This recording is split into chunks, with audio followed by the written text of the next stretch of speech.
आटे को आपने लेना शुरू कर दिया तो दोस्तों उनकी कमी के वजह से जो थकावट लगती है, चिड़चिड़ापन लगता है, वो नहीं लगेगा। जो लोग बहुत ज्यादा पतले हैं उन सबका वजन गेन होना भी स्टार्ट हो जाएगा। ये एक ऐसा अनोखा आटा है जिसको खाकर किसी भी तरह के शरीर में प्रॉब्लम है उसको ये ठीक कर सकता है। हमारा खाना, हमारा भोजन हमारे जिंदगी का बहुत ही महत्वपूर्ण पार्ट होता है और उस खाने में चावल और रोटी दो ऐसी चीजें होती हैं जो सबसे ज्यादा इंपॉर्टेंट होती हैं, सबसे ज्यादा खाई जाती हैं। इंडिया के किसी भी कोने में चले जाएं, चावल और रोटी ऐसी चीजें हैं जो हर घर में बनता है और हर घर में लोग खाते हैं। लेकिन जब हम न्यूट्रिशन की बात करते हैं, जब हम हेल्थ की बात करते हैं तो लोग फ्रूट की बात करते हैं, लोग नट्स की बात करते हैं, लोग सीड्स की बात करते हैं, वेजिटेबल्स की बात करते हैं। कोई भी आटा के बारे में बात नहीं करता कि कौन सा ऐसा आटा खाया जाए जिससे हम स्वस्थ रह सकते हैं। तो आज हम इस वीडियो में बात करेंगे कि ऐसा कौन सा आटा अगर आप खाना शुरू करेंगे, अंगूठे से लेकर के सर तक या सर से लेकर अंगूठे तक जितनी भी बीमारियां हैं सभी बीमारियों से मुक्ति पा सकेंगे, पहले के तरह स्वस्थ और निरोगी बन सकेंगे और अपनी उम्र को कई सालों आप बढ़ा पाएंगे। तो चलिए जल्दी से वीडियो को शुरू कर लेते हैं। हेलो, सलाम, नमस्ते, सत श्री अकाल। मेरा नाम पुनीता झा है। आप देख रहे हैं आपका अपना YouTube channel holistic health with Punita. आज जो मैं आपको आटे के बारे में बताने वाली हूँ, अगर उस आटे को आपने लेना शुरू कर दिया तो दोस्तों कभी भी आपको लीवर से रिलेटेड किसी भी तरह की प्रॉब्लम नहीं होगी, आपको कभी आर्थराइटिस की प्रॉब्लम नहीं होगी, जोड़ों का दर्द नहीं होगा, कोलेस्ट्रॉल आर्टरीज में कभी नहीं जमेगी, मोटापा आपका कभी भी नहीं बढ़ेगा, उनकी कमी के वजह से जो थकावट लगती है, चिड़चिड़ापन लगता है, वो नहीं लगेगा। उसके साथ साथ जो लोग बहुत ज्यादा पतले हैं, सारा प्रयास करने के बाद भी उनका वजन गेन नहीं हो रहा है, उन सबका वजन गेन होना भी स्टार्ट हो जाएगा। इसका मतलब क्या मोटे लोग और मोटे हो जाएंगे? नहीं, मोटे लोग पतले हो जाएंगे और पतले लोग स्वस्थ हो जाएंगे। इसका मतलब हो गया कि ये एक ऐसा अनोखा आटा है जिसको खाकर किसी भी तरह के शरीर में प्रॉब्लम है उसको ये ठीक कर सकता है। जब आप एक ही तरह के मतलब गेहूं का आटा लगातार बार बार पूरी जिंदगी खाते रहते हो तो क्या होता है कि सबसे पहले हमारा गट जो है वो हैबिचुअल हो जाता है। उसको पता होता है कि मुझे यही रोटी मिलने वाली है और यही रोटी मैं खाने वाला हूँ। मैं ये नहीं कह रही हूँ कि गेहूं खाना बुरा है, लेकिन आज मैं आपको वो आईना दिखाने वाली हूँ कि गेहूं के वजह से क्या चीजें आपके बॉडी में प्रॉब्लम क्रिएट कर रही हैं। तो बहुत तरह के न्यूट्रिएंट्स आपके बॉडी को मिल नहीं पाता, अलग अलग चीजों का जो फायदा बॉडी को मिलना चाहिए सबसे पहले तो वो फायदा नहीं बन पाता। तो क्या होता है कि बॉडी स्टक हो जाता है एक ही डायरेक्शन में। कहते हैं ना एक ही रास्ते पे आप सीधे चले जा रहे हो, मंजिल का पता नहीं। तो उसी तरीके से गेहूं हम खाते रहते हैं। लेकिन अगर आप आज जो मैं आपको बताने वाली हूँ वो चेंजेस अगर आप अपनी जिंदगी में करोगे तो आपके शरीर, आपके गट में अलग अलग तरह का न्यूट्रिएंट्स जाएगा, अलग अलग तरह का वेरिएशन जाएगा। तो स्टैग्नेंट मोड में मतलब आपका गट जो है जिसकी वजह से इम्यूनिटी में इफेक्ट हो रही है, वो एक जगह जो रुक गया है वो कई गुना मल्टीप्लाई होके बढ़ेगा और उसकी एफिकेसी जो है वो कई गुना बढ़ जाएगी। पहला कारण कि गेहूं आज के टाइम में क्यों अवॉइड करना चाहिए, तो उसका कारण ये है कि गेहूं के अंदर जो है मिलावट बहुत ज्यादा हो गई है।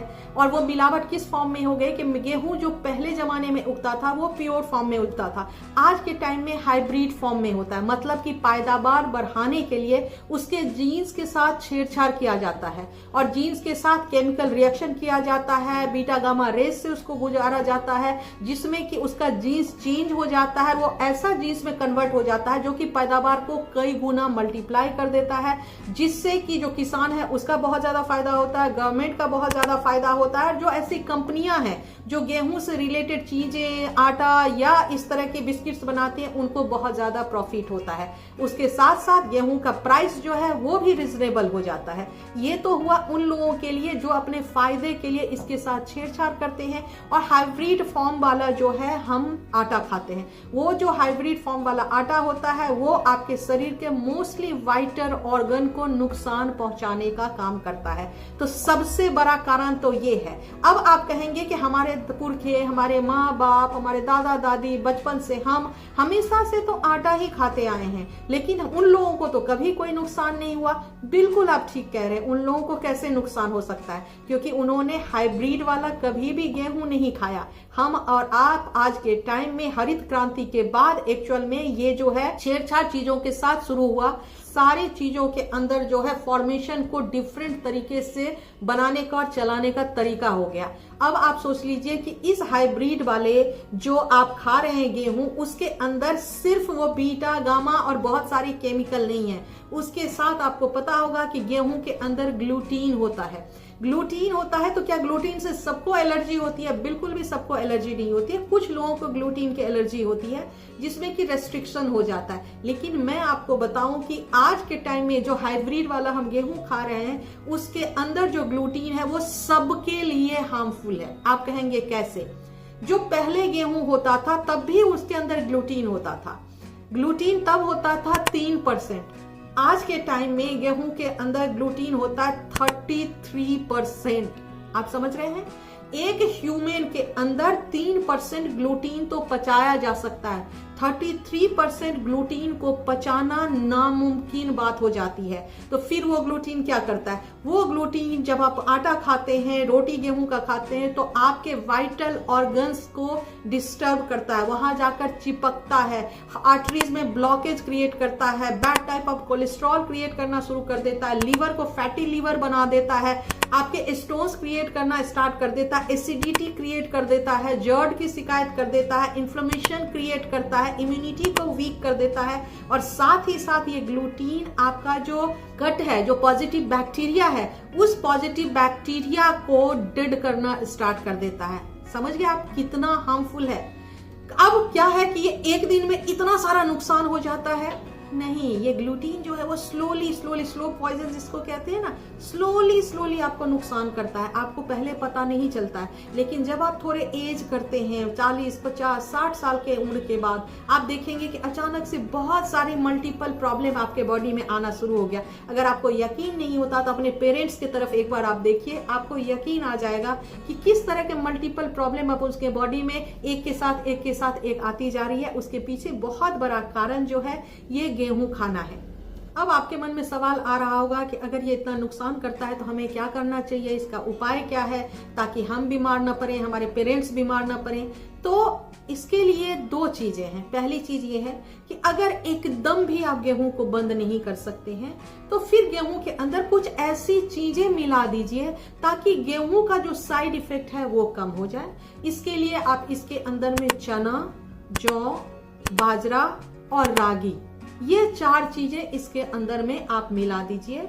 इसका मतलब ये हो गया कि अगर आप 5 किलो गेहूं ले रहे हैं तो 2 किलो उसमें रागी, 2 किलो चना और बाकी चीजें 1-1 किलो मिलाकर आटा बना लीजिए। उस आटा को खाइए तो न्यूट्रिशनल वैल्यू भी उसके वेरिएशन में हो जाएगा और उसके साथ साथ जो है उसका इफेक्ट भी हो जाएगा। यहाँ पे मैं एक चीज जरूर प्रिकॉशन में कहना चाहूंगी कि सभी चीजों को एक साथ पिसवाना नहीं है। पिसवाना सभी चीजों को अलग अलग है, मिलाकर सबको रखना भी नहीं है। जब आप रोटी बनाते हैं तो 2 चम्मच अगर आप गेहूं लेंगे तो बाकी चीजें आप 1-1 चम्मच डालें और इस प्रोपोर्शन में बनाकर आप रोटी खाएं। या तो आप 1 हफ्ते के लिए बनाकर वो आटा रख सकते हैं। दूसरा मैं कहूंगी कि इससे भी 100 गुना ज्यादा इफेक्टिव ये है कि आप पूरी तरीके से गेहूं को भूल जाइए और उसकी जगह पे क्या लेना शुरू कर दीजिए? रागी का आटा, इन सब के अंदर जौ का आटा, ये सभी चीजें आप आसानी से कहीं से भी ले सकते हैं। बाजरा का आटा, बाजरा जिन लोगों को गर्मी की शिकायत है, पेट में हीट बहुत ज्यादा बनता है, ऐसे लोगों को मैं कहूंगी कि बाजरा थोड़ा कम लीजिए क्योंकि बाजरे की तासीर जो होती है वो काफी गर्म होती है। भाई सर्दी जैसे आ गई है तो सर्दी में तब भी आप ले सकते हैं, लेकिन तब भी कम अमाउंट में लीजिए। लेकिन जौ का, रागी का, चना का और बार्ली का, हमारे पेरेंट्स जब पेट से रिलेटेड कोई भी प्रॉब्लम होती थी तो बार्ली का जो है पानी बनाकर बॉईल करके वो पिला देते थे और बार्ली से ठीक हो जाता था। वो पुराने जमाने में जो हमारे दादी नानी किया करते थे वो कुछ गलत नहीं था, सिर्फ साइंस का लैंग्वेज उनको पता नहीं था, बट उनको ये पता था कि ये चीजें शरीर के लिए अच्छी हैं। क्योंकि हमारे पूर्वज जो थे वो लोकल खाते थे, वो सीजनल खाते थे, बिना सीजन का नहीं खाते थे। आज के जमाने में क्या है, हमारे आपके टाइम में हर चीज बिना सीजन का मिलता है, हर चीज कोल्ड स्टोरेज से आता है, तो हम उम्मीद कैसे कर सकते हैं कि हम पूरी तरीके से स्वस्थ रहें? इसलिए मैं आपको कहूंगी कि वेरिएशन में आप इन आटा का अलग अलग दिन अलग अलग तरह का रोटी बनाकर खाएं। अगर आपको रोटी बनाने का पता नहीं है कि इनकी रोटी कैसे बनाते हैं, तो आप मुझे कमेंट सेक्शन में बताइए। मैं एक वीडियो इनकी रोटी कैसे बनानी है वो मैं जरूर बताऊंगी, क्योंकि मैं खुद बहुत सालों से गेहूं बंद कर चुकी हूं और मैं इन्हीं सब मिलेट्स की रोटी रोज खाती हूँ और एकदम फिट और तंदुरुस्त हूँ इस एज में भी। उम्मीद करती हूँ कि ये वीडियो आपको बहुत पसंद आएगा। लाइक के बटन को जरूर क्लिक कर दीजिए। अगर अब तक आपने सब्सक्राइब नहीं किया तो सब्सक्राइब के बटन को क्लिक कर दीजिए। बेल नोटिफिकेशन को ऑन कर दीजिए ताकि मेरे वीडियो का आपको नोटिफिकेशन मिल पाए। आप और भी अच्छे वीडियो देखना चाहते हैं तो आप मुझे इंस्टाग्राम और फेसबुक पे भी होलिस्टिक हेल्थ विद पुनीता से फॉलो कर सकते हैं। मिलते हैं अगले वीडियो में, तब तक हैप्पी रहिए, हेल्दी रहिए, मुस्कुराते रहिए, अपना और अपने परिवार का बड़े प्यार से देखभाल कीजिए। थैंक यू सो मच मुझे वॉच करने के लिए।